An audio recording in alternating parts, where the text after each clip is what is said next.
Assalamualaikum warahmatullahi wabarakatuh, saudaraku sekalian yang moga dimuliakan Allah. Kita saat ini saksikan banyak sekali ya, ulama-ulama NU dipersekusi, kiai-kiai kampung juga dipersekusi. Kita lihat juga di mana-mana itu ada dakwah oknum Habib yang lantang, seperti nggak terkontrol, itu nggak sadar atau sengaja ya. Ada kesan provokasi, ada kesan seolah itu diadu domba antara golongan yang menjadi pengikut mereka dan pribumi asli. Nah, ini membahayakan saudara-saudaraku sekalian yang dimuliakan Allah. Nah, yang jadi tanda tanya kita ini bagaimana ini sikap para sesepuh ya, kiai-kiai kita, terutama yang ada di PBNU itu, apakah masih tetap saja itu ngotot untuk membela mereka yang saat ini kita lihat ya, saksikan dengan nyata bahwa mereka adalah klaim sebagai seorang pahlawan pejuang kemerdekaan, sebagai pemilik Nusantara, kemudian pemalsukan makam-makam leluhur. Apakah ini tidak mampu ya, tidak bisa mengetuk mata hati mereka yang masih tetap ngotot itu sebagai asli kelahiran pribumi, cari makan juga di tanah air, kemudian mencari ilmu juga dididik oleh kiai-kiai Nusantara ya, kemudian diposisikan oleh umat untuk menjadi seorang yang dihargai, pemimpin sebuah organisasi besar yaitu di PBNU ya, Kiai Haji Fakhrul Razi, Kiai Haji Miftahul Ahyar dan sebagainya. Apakah hatinya ini terketuk ya, bahwa untuk saat ini Masya Allah kerusakan yang begitu parah, oleh sebab umat ini digiring itu oleh doktrin-doktrin, oleh framing-framing, oleh narasi-narasi yang saya kira sangat membodohi dan menyesatkan oleh oknum-oknum klan Bahlalawi. Nah, kalau saja ini masih tetap ngotot untuk membela dari tetap pada nasab yang sekiranya itu hal yang saya kira boleh dianggap penting, boleh dianggap juga remeh ya, karena pentingnya itu masalah penasaban itu untuk mengenal ya jalur keluarga, juga untuk menjaga perilaku kita agar kita terkontrol. Kalau ingat masalah nasab kita yang mulia tentunya ya, bukan berarti kemudian kita bernasab mulia kemudian bangga, kemudian sombong, kemudian merasa diri paling mulia, itu salah besar ya. Di samping juga itu untuk wadah silaturahmi supaya kekeluargaan kita atau nasab-nasab kita tidak terpecah belah, tetapi menjadi kebersatuan yang untuk bersama saling gotong royong dalam kebaikan. Kan seperti itu, tapi di satu sisi nasab itu kan tidak menolong kita di akhirat itu, sebab nanti di akhirat itu kan hubungan musuh, hubungan nasab itu kan terputus.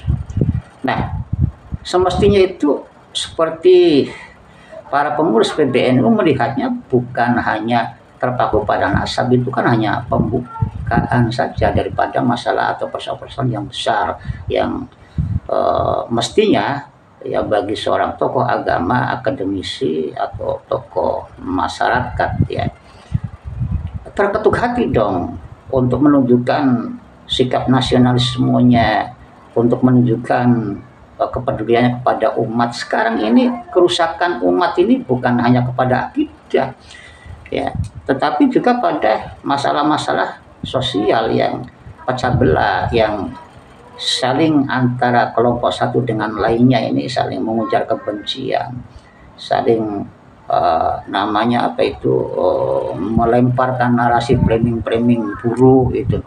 Ini akibat apa? Akibat daripada ceramah-ceramah yang provokatif itu, ceramah-ceramah yang sifatnya itu memecah belah, ceramah-ceramah yang di satu sisi mengunggulkan klien semata, klien satu golongan dan merendahkan golongan yang lain, banyak sekali ulama-ulama direndahkan, dipersekusi, ya. Saudara-saudara kita dianggap rendah kemudian dijadikan sebagai maaf ini budak atau jongos gitu ya. Nah, Kiai Haji Miftahul Ahyar, Dr. Fakhrul Razi dan lain-lain yang ada di BNU itu gimana terketuk hatiga itu loh, untuk peduli kepada kerusakan bangsa ini, peduli kepada sejarah bangsa ini, peduli kepada makam-makam leluhur di Nusantara ini. Apakah peduli terhadap akidah, terhadap kebingungan umat ini, kan begitu.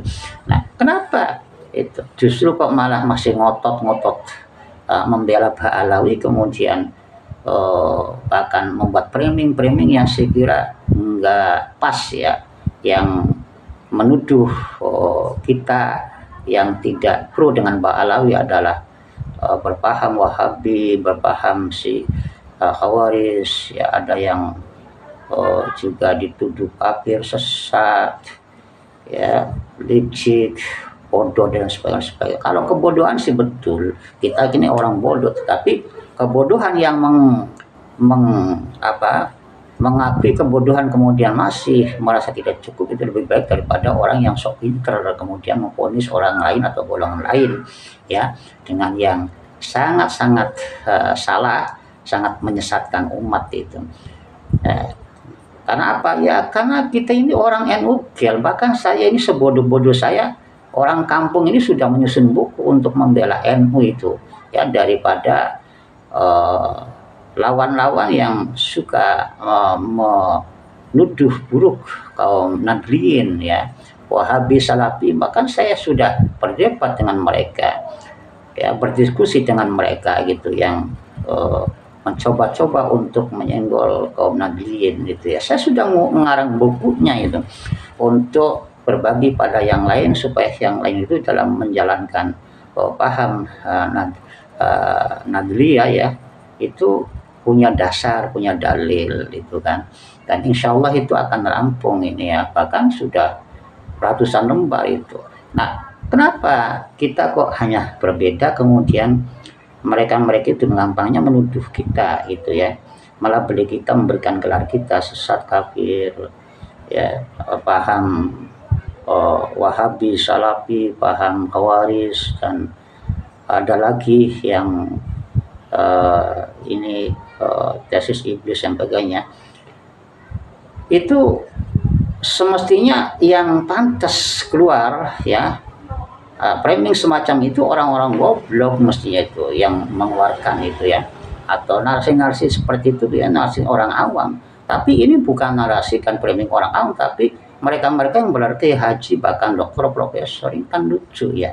Jadi sadarlah wahai ya para Kiai, Buya, Gus itu yang sekarang bela-bela Pak Ali sarang otot, silakan saja, itu hak Anda, tetapi janganlah merendahkan kaum pribumi demi hanya membela mereka. Dan apa yang dituduhkan kepada kami bahwa kami kurang pesiar, kurang ngopi dan sebagainya dengan bahasa ibarat semacam itu, ya cobalah kembali dibalik ke diri sendiri. Mungkin saja panjang-panjang semua itu dalam menolak, menentang tesis Kiai Ahmaduddin itu banyak sekali adanya terdapat kurangnya data, kurangnya referensi dan lain sebagainya. Jadi ayo kembali kita muhasabah.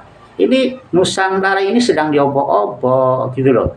Jangan kemudian seenaknya karena ada posisi yang bagus, karena ada kedekatan, karena ada pesan gitu ya, kemudian menjadi pekewu, lalu merubah sikap itu ya, sampai maaf menjadi pengkhianat itu pendapat saya seperti itu. Bagi mereka-mereka yang kita tokohkan, yang kita figurkan, yang kita anuti ya, para kiai-kiai yang di NU, sementara kiai-kiai NU banyak sekali yang dihina, dipersekusi, tapi masih tetap saja membela kaum yang mempersekusi, kaum yang menghinanya. Itu saya kira patut kita pertanyakan keulamaan mereka, dan patut kita juga pertanyakan mengapa orang-orang seperti itu ada di PBNU. Demikian, billahi taufiq wal hidayah. Wassalamualaikum warahmatullahi wabarakatuh.